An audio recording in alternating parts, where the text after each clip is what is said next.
Em nome do Pai, do Filho e do Espírito Santo. Amém. Seja feita a tua vontade, desde que seja a mesma que a minha. Fala a verdade. Você fica de boa quando a vontade de Deus não é a mesma que a sua? Sério mesmo? Suponha que Deus desça agora na sua frente e fale que aquele seu plano que você estava programando há semanas, há meses, há anos, daquela viagem, daquela carreira, daquela família, você falasse assim, ó, então, não vai rolar. Vamos seguir por outro caminho. Pode ser? Como que você reagiria? Quase ninguém ficaria de boa, né? A grande verdade sobre a mente humana é que a gente opera em um regime de constante barganha com a vida. A gente busca um alívio para nossa dor através de uma força maior. Mas nós somos governados por uma necessidade visceral, desesperada de controle. O nosso ego, movido pelo medo do incerto, movido pelo fantasma da vulnerabilidade, ele tenta moldar o futuro, ele tenta moldar o comportamento, ele tenta moldar a maneira como os outros vão reagir, pensar, tudo, os imprevistos da natureza. A gente trata a espiritualidade como uma possibilidade de libertação, mas como um contrato seguro, uma tentativa de domesticar o mistério da vida, para que ele garanta o nosso conforto, para que ele valide as nossas projeções. No entanto, só que não, né? Essa busca por controle é uma ilusão que desmorona ao menor sinal de atrito, porque chamamos de nossa vontade, aquilo que a gente chama de nossa vontade é, na verdade, um conjunto muito, mas muito limitado de preferências, de aversões, de carências imediatas. A gente quer que tudo flua sem sobressaltos, como pisar nas nuvens, que as pessoas sejam conforme os nossos roteiros internos e que o mundo coopere com as nossas expectativas, né, pô? Por favor, né? Só que a realidade, essa vontade maior, essa seja feita a tua vontade, isso que rege o cosmos de verdade, opera em uma escala infinitamente mais ampla, mais complexa, mais indiferente aos nossos caprichos de autocentramento. O nosso sofrimento não nasce dos fatos em si, até porque cada fato é neutro. Não importa o fato que você está pensando na sua cabeça, ele é neutro. Não é bom nem ruim, não é positivo nem negativo. Você escolhe o que ele é. Então, aquele desconforto nasce do choque frontal, né? Do roteiro rígido que a gente escreve na nossa cachola e o fluxo inevitável dos acontecimentos. E é quando a vida nos contraria, quando o nosso plano falha, quando acontece um imprevisto, o ego entra em colapso. Ele enxerga o mundo como um inimigo a ser combatido.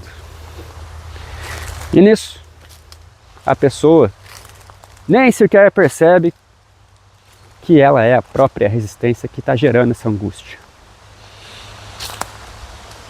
E aí nesse ponto, que a pessoa entra num esgotamento, em que a sabedoria profunda da presença e da não dualidade aparece, para oferecer talvez aquilo que seja a única saída real. Compreender o sentido de seja feita a tua vontade, a vossa vontade, dependendo da tradução, sob essa lente, transforma completamente o significado da palavra entrega. Não se trata de uma submissão cega, que muitos falam que é, né? Não se trata de uma passividade covarde. Não se trata de curvar-se perante um juiz externo, punitivo, que decide tiranamente os nossos destinos.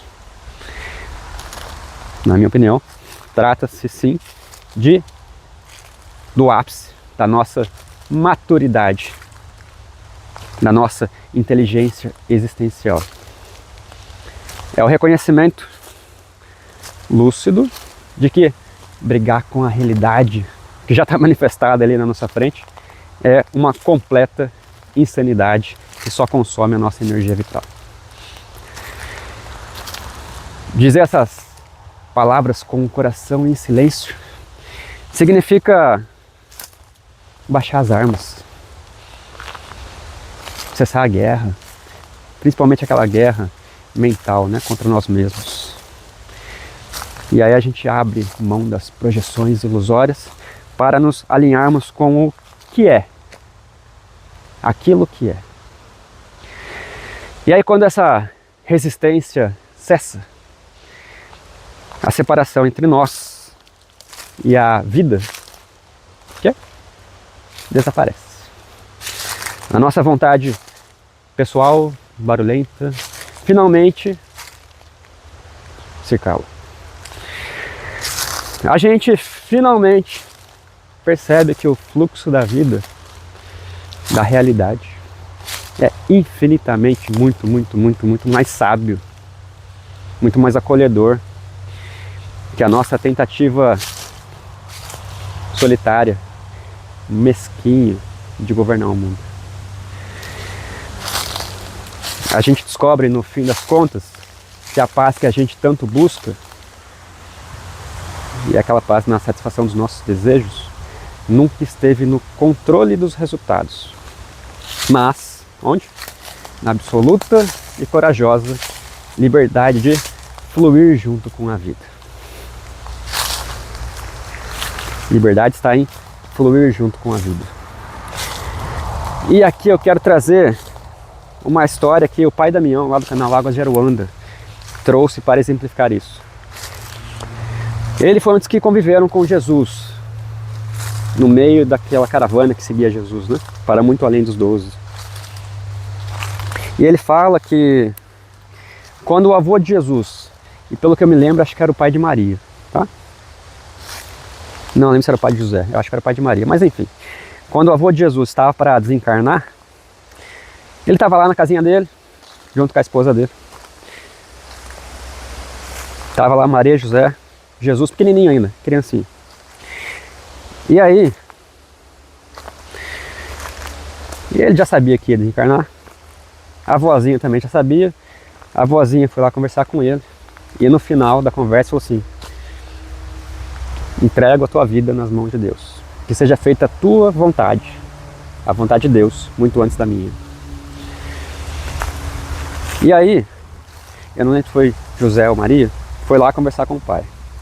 Conversou e no final disse: que seja feita a vontade de Deus muito antes da minha. E a gente, o que a gente fala? Cura essa pessoa, traz de volta para mim. E por fim, o menino Jesus, no final também entrou lá no quarto, colocou a mão na testa do vô, rezou para ele e no final também disse: que seja feita a vontade de Deus muito antes da minha. E aí o vô desencarna. Que seja feita a vontade de Deus muito antes da minha.